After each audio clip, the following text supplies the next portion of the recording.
Bonjour à tous, Jean-Jacques Weinholstein, je suis cardiologue aux hôpitaux universitaires de Strasbourg. Je vais vous aborder quelques aspects supplémentaires sur l'insuffisance cardiaque après la présentation de mon collègue sur l'activité physique et sexuelle. Tout d'abord, je vais commencer par le traitement avec quelques petits trucs et astuces. Vous êtes sous plusieurs médicaments quand vous êtes traité pour une insuffisance cardiaque, en général au moins 4 ou 5 médicaments pour le cœur, voire plus si vous avez d'autres maladies en plus.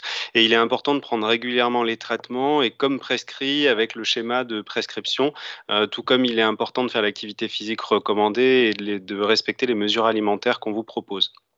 Si les médicaments venaient à être gênants, comme par exemple les traitements diurétiques qui augmentent la quantité que vous urinez, parlez-en à votre médecin pour essayer de trouver un schéma de dose ou un schéma d'horaire qui permet de faire vos activités et de quand même prendre le traitement éventuellement en décalé.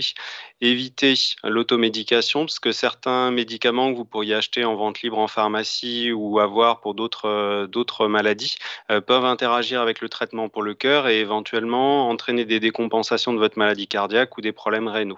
Si vous venez une fois oublier votre traitement, pas de panique, posez-vous, contactez votre infirmière, votre médecin traitant, votre pharmacien ou votre cardiologue pour savoir la stratégie à adopter.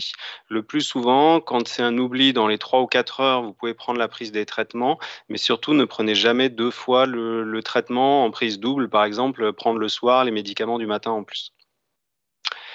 Deuxième volet, l'alimentation, comment bien manger quand on est un sang cardiaque pour bien vivre avec sa maladie. Il faut, comme pour tout le monde, avoir une alimentation équilibrée avec 5 fruits et légumes par jour.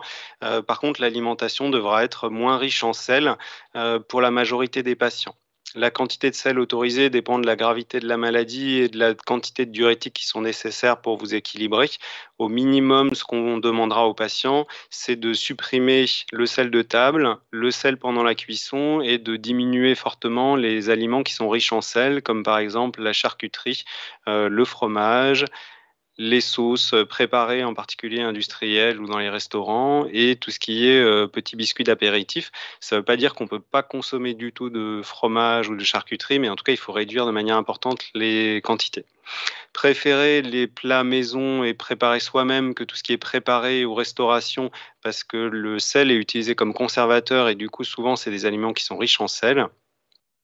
Méfiez-vous si vous faites des écarts en quantité de sel, si vous êtes invité à l'extérieur, si vous allez au restaurant, mangez un petit peu moins pour diminuer la quantité de sel, parce que le fait d'avoir des gros apports ponctuels une fois peut éventuellement déstabiliser votre maladie et entraîner une augmentation des signes EPOF que mes collègues ont évoqués auparavant, à savoir une augmentation de votre essoufflement, une prise de poids, un œdème et plus de fatigue. Attention, vous allez peut-être l'occasion de vous faire conseiller, soit par des amis, soit en pharmacie, des sels de régime. La plupart de ces sels sont des sels de potassium et c'est quelque chose qui peut être modifié par les traitements de l'insuffisance cardiaque et l'association des deux peut poser problème. Donc renseignez-vous. C'est quelque chose qu'on évite en général chez les patients à insuffisance cardiaque puisqu'on a des problèmes parfois avec le traitement.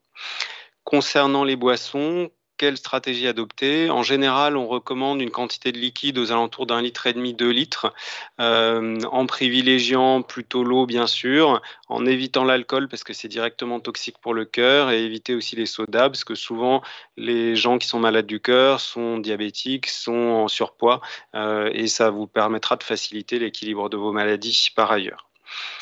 Si vous préférez l'eau pétillante, pas de problème, renseignez-vous juste sur les eaux pétillantes les moins salées. Certaines sont tout à fait utilisables chez les instants cardiaques, pas d'autres. Il faut juste savoir laquelle acheter.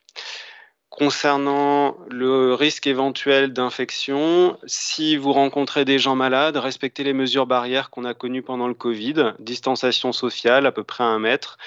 Lavez-vous régulièrement les mains et utilisez éventuellement le masque. Euh, Concernant les autres modalités de protection contre les infections, c'est principalement la vaccination. Les vaccinations générales sont recommandées et chez les gens insuffisants cardiaques comme vous, 2 choses sont proposées en plus. La vaccination contre la grippe tous les ans et la vaccination contre les infections à pneumocoque.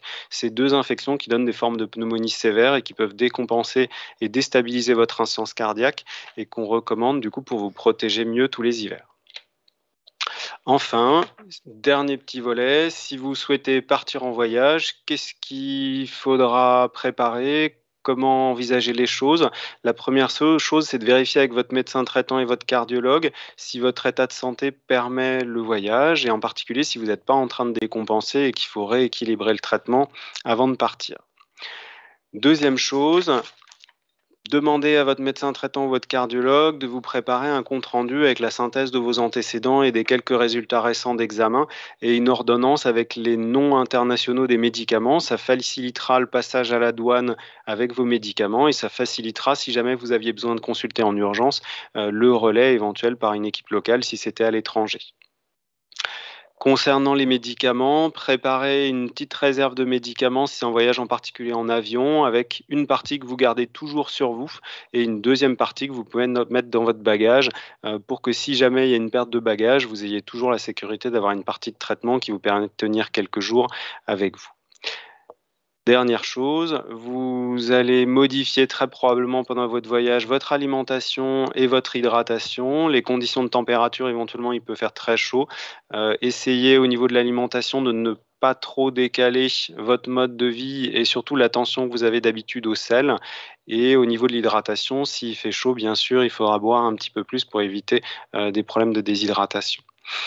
Enfin, pour être précautionneux et ne pas avoir de mauvaises surprises, prenez une assurance rapatriement, on ne sait jamais, le plus souvent ça ne sert pas, mais si un jour vous veniez à avoir besoin d'avoir une prise en charge de santé pendant votre voyage, mieux vaut avoir l'assurance à l'avance que se retrouver dans la panade.